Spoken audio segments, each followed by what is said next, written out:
Hello, myself Hemlata Kumpavar, Assistant Professor Political Science, SPC government college Ajmer. आज हम व्यवहारवाद की उपलब्धियों एवं उसकी सीमाओं का अध्ययन करेंगे। इससे पूर्व में हम व्यवहारवाद का अर्थ, उसकी परिभाषा, उसके उदय के कारण एवं व्यवहारवाद की विशेषताओं का अध्ययन कर चुके हैं। आज हम देखेंगे कि व्यवहारवाद की क्या उपलब्धियां रहीं। इसकी पहली उपलब्धि वैज्ञानिक अध्ययन।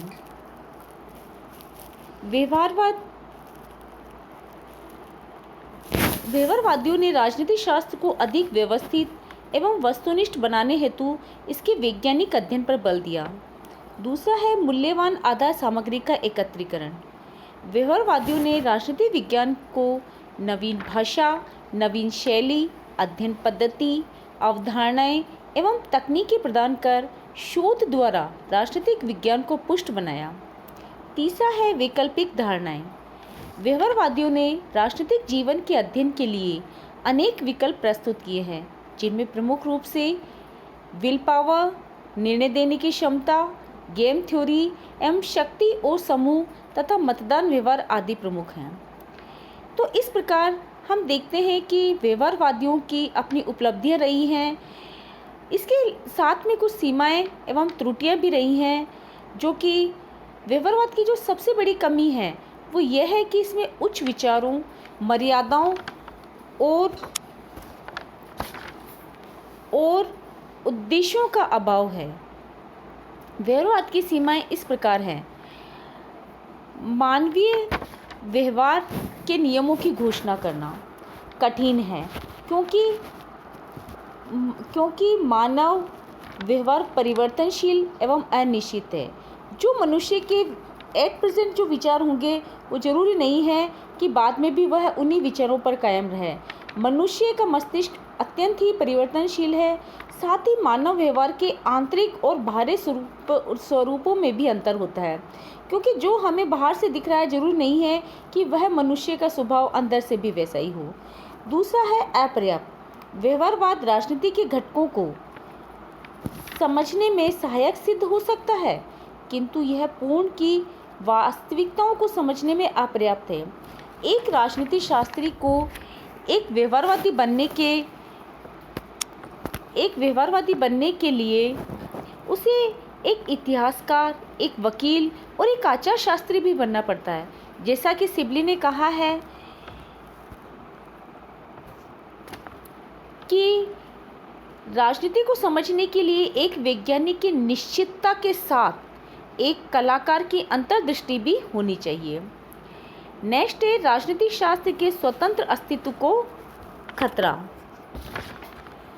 व्यवहारवाद की एक त्रुटि यह भी है कि राजनीति को परिभाषित किए बिना, उसे गैर राजनीतिक क्षेत्रों से पृथक किए बिना उसमें समाजशास्त्र और मनोविज्ञान की अवधारणाओं, पद्धतियों एवं तकनीकों का प्रयोग खतरे से खाली नहीं है। नेक्स्ट, भविष्यवाणी करना कठिन, क्योंकि हम कभी भी निश्चित रूप से यह नहीं कह सकते हैं कि कुछ चीज़ें विशेष तरीके या ढंग से ही घटित होगी। यह प्राकृतिक विज्ञान की तरह नहीं है। इसमें भविष्यवाणी करना बहुत ज़्यादा कठिन है। इसी प्रकार से हम देखते हैं कि यह नीति निर्धारण में सहायता करने में असमर्थ है। व्यवहारवाद का शुद्ध विज्ञान नीति निर्धारण में अपर्याप्त एवं बेकार है, क्योंकि नीति निर्धारण में नैतिक, व्यवहारिक, अनुभवात्मक एवं विधायी पहलुओं की जरूरत होती है, परंतु व्यवहारवादी पद्धतियाँ इनकी व्याख्या करने में असमर्थ हैं। इसी प्रकार अध्ययन की अन्य पद्धतियाँ भी हैं। अध्ययन की मात्र व्यवहारवादी पद्धति नहीं है, वरन ऐतिहासिक, दार्शनिक, आदर्शवादी आदि अनेक पद्धतियाँ भी हैं।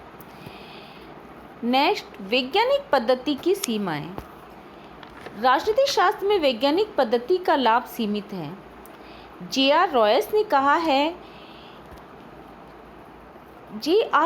कहा है कि हम किसी या सभी समस्याओं पर वैज्ञानिक पद्धति को अपनाने के लिए चाहे कितने ही इच्छुक क्यों न हो, जीवन के सभी खंडों को एकत्रित करने का अंतिम कार्य अत्यधिक व्यक्तिनिष्ठ एवं व्यक्तिगत कार्य होगा, जिसका वैज्ञानिकरण करना किसी भी परिस्थिति में संभव नहीं है। इस प्रकार हम देखते हैं कि व्यवहारवाद परंपरागत राजनीति विज्ञान के असंतोष का परिणाम था, किंतु यह स्वयं में भी पूर्ण नहीं था। स्वयं व्यवहारवाद में भी त्रुटियां